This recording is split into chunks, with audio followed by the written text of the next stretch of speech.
New Orleans tours is suspended. That is my good friend Casey Nunez. Permaban as the DramaTube. Permaban as DramaTube. Permaban as Casey Nunez. Permaban as Psycho Hurricane. And many, many, many hundreds of other accounts. He is permabanned on YouTube. His new YouTube channel is My Shat Don't Stink. So go subscribe to his new YouTube channel. And the reason why he was suspended was because of Coughlin666. He used to troll Coughlin666, and Coughlin got mad and he got scared, and he wanted him off of YouTube. So it was not because he switched email addresses and used one that was already suspended. It's because of Coughlin fanboys suspending his channel.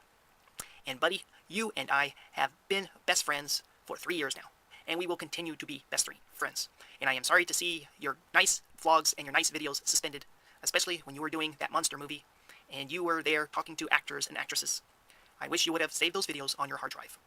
So hopefully this new YouTube channel will last you, and stop messing with my girlfriend just for fun only. That is my bitch, not your bitch. I have known her when we were on Talkbox, and she told me on Talkbox that she loves me, and that she thinks I am funny, and that I am cute. So leave her alone.